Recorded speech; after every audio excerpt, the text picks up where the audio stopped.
രാഹുൽ ഗാന്ധിയും പ്രിയങ്ക ഗാന്ധിയും ചൂരൽമലയിലേക്ക് വരുന്ന ദൃശ്യങ്ങൾ കൂടി കാണുന്നുണ്ട്. ഇപ്പോൾ MS അനീഷ് കുമാർ ചേരുന്നുണ്ട്. ചൂരൽമലയിലാണ്. അനീഷ്, ചൂരൽമലയിലല്ലേ ഉള്ളത്? എന്തൊക്കെയാണെന്ന് അവിടെ നൽകാൻ കഴിയുന്ന വിവരം? ഈ ബെയിലി പാലത്തിന്റെ പണി പൂർത്തിയായിക്കൊണ്ടിരിക്കുകയാണല്ലോ. ഇനി വൈകാതെ തന്നെ പാലത്തിലൂടെ ഗതാഗതം സാധ്യമാകുമല്ലോ അല്ലേ?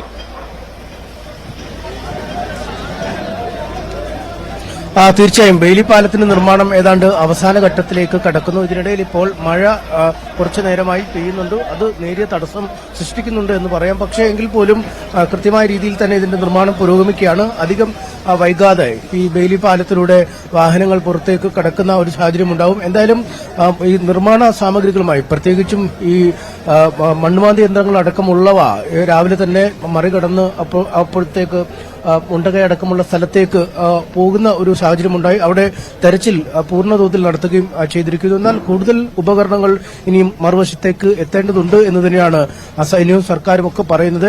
ഈ പാലത്തിന്റെ നിർമ്മാണത്തോടുകൂടി കൂടുതൽ വേഗത കൈവരിക്കുമെന്ന് നമുക്ക് മനസ്സിലാക്കാൻ കഴിയുന്നുണ്ട്. എന്തായാലും ഈ ദിനം ഇപ്പോൾ കൂടുതൽ ആളുകൾ പ്രത്യേകിച്ചും VVIPകൾ സന്ദർശനത്തിനായി എത്തുന്നു എന്നത് തന്നെയാണ് ശ്രദ്ധേയം. കാരണം ആദ്യത്തെ 2 ദിനങ്ങൾ പൂർണ്ണമായും ഈ പരിക്കേറ്റവരെ പുറത്തേക്ക് എത്തിക്കുക അല്ലെങ്കിൽ കൂടുതൽ ആളുകൾ ഒരുങ്ങിക്കിടപ്പുണ്ടോ എന്ന് പരിശോധിക്കുന്ന അടക്കമുള്ള കാര്യങ്ങൾക്കായാണ് ചെലവഴിച്ചത്. അതുകൊണ്ട് തന്നെ കൂടുതൽ ആളുകൾ ഇവിടേക്ക് വന്നാൽ അത് ഈ ദുരന്ത നിവാരണത്തെ പ്രത്യേകിച്ചും രക്ഷാപ്രവർത്തനങ്ങളെ ദോഷകരമായി ബാധിക്കുമെന്ന ഒരു വിലയിരുത്തൽ തന്നെ ഉണ്ടായിരുന്നു. എന്തായാലും മുഖ്യമന്ത്രി ഇന്ന് എത്തി അദ്ദേഹം സർവകക്ഷി യോഗം വിളിച്ചു ചേർത്തു സ്ഥിതിഗതികൾ വിലയിരുത്തുകയും ചെയ്തു. അദ്ദേഹം ഈ ചൂരൽമലയിലേക്ക് പുറപ്പെട്ടിട്ടുണ്ട് എന്ന് മനസ്സിലാക്കാൻ കഴിയുന്നു. മേപ്പാടി കഴിഞ്ഞ് അദ്ദേഹം പോരുന്നു എന്നാണ് മനസ്സിലാവുന്നത്. അതിന് തൊട്ടു മുമ്പാണ് ഇപ്പോൾ രാഹുൽ ഗാന്ധി അടക്കമുള്ളവർ എത്തിയിരിക്കുന്നത്. അദ്ദേഹവും ഈ ദുരന്ത സ്ഥലം സന്ദർശിക്കുകയാണ്. നേരത്തെ വയനാടിന്റെ MP കൂടിയായിരുന്നു അദ്ദേഹം. ഇപ്പോൾ ലോക്സഭാ പ്രതിപക്ഷ നേതാവാണ്. ഈ ലോക്സഭയിലും രാജ്യസഭയിലുമൊക്കെ ഇതുമായി ബന്ധപ്പെട്ട കാര്യങ്ങൾ സജീവ ചർച്ചയായി വരുന്ന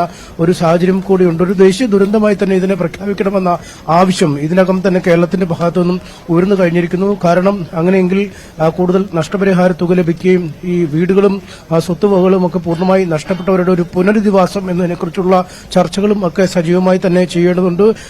മരിച്ചു പോയവരുടെ ഉറ്റവർ അവശേഷിക്കുന്നവരുണ്ട്, അവർക്കുള്ള സഹായങ്ങൾ, അങ്ങനെ എല്ലാ തരത്തിലും കൂടുതൽ ഒരു ശ്രദ്ധ ഇവിടേക്ക് പതിപ്പിക്കുന്നത് അടക്കമുള്ള കാര്യങ്ങളിൽ ഈ രാഹുൽ ഗാന്ധിയുടെ സന്ദർശനമൊക്കെ സഹായകരമാവും എന്ന് നമുക്ക് ഉറപ്പാണ്. എന്തായാലും അദ്ദേഹം ഇവിടെ സന്ദർശിക്കുകയാണ്.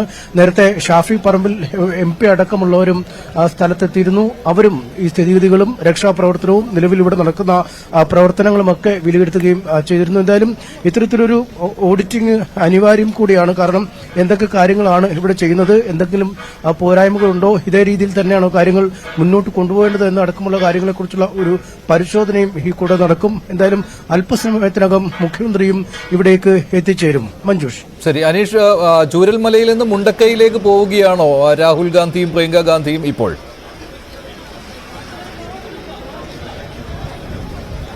അവർ ഇവിടെ കടന്നിരിക്കുന്നു. നമ്മൾ ഈ ബെയിലി പാലമൊക്കെ നിർമ്മിച്ചിരിക്കുന്ന ഈ സ്ഥലം, ഈ പുഴ ഭാഗം കടന്നിരിക്കുന്നു. ഇപ്പോൾ നമ്മുടെ സ്പീക്കർ അടക്കമുള്ള ആളുകളും ഇവിടേക്ക് എത്തുന്നത് നമുക്ക് കാണാൻ കഴിയും. അവർ അപ്പുറത്തേക്ക് പോയിട്ടുണ്ട്, അപ്പുറത്തേക്ക് പോയി കഴിഞ്ഞിട്ടുണ്ട്. എന്തായാലും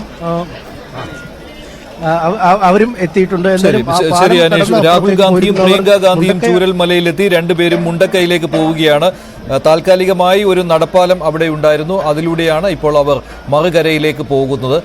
അല്പസമയത്തിനകം മുഖ്യമന്ത്രി പിണറായി വിജയനും സ്ഥലത്തേക്ക്, ദുരന്ത മുഖത്തേക്ക് എത്തുകയാണ്. അവിടെ കണക്ടിവിറ്റിക്ക് പ്രശ്നമുണ്ടായിരുന്നു, അവിടെ സിഗ്നൽ കിട്ടുന്നതിന് തടസ്സമുണ്ടായിരുന്നു. റിലയൻസ് ജിയോ ഇപ്പോൾ വയനാട് മണ്ണിടിച്ചിൽ മേഖലയിൽ നെറ്റ്വർക്ക് ശേഷി കൂട്ടിയിട്ടുണ്ട്. ഈ സമയത്ത് കണക്ടിവിറ്റിയുടെ നിർണായകമായ ആവശ്യം കണക്കിലെടുത്തതാണ് ഈ പ്രദേശത്ത് അടിയന്തരമായി ജിയോ പുതിയ ഒരു ടവർ കൂടി സ്ഥാപിച്ചത്. നെറ്റ്വർക്ക് കപ്പാസിറ്റിയിലും കവറേജിലുമുള്ള വർധനവ് ദുരിതമനുഭവിക്കുന്ന പ്രദേശവാസികളെയും രക്ഷാപ്രവർത്തകരെയും ദുരന്ത നിവാരണ സംഘങ്ങളെയും സഹായിക്കും.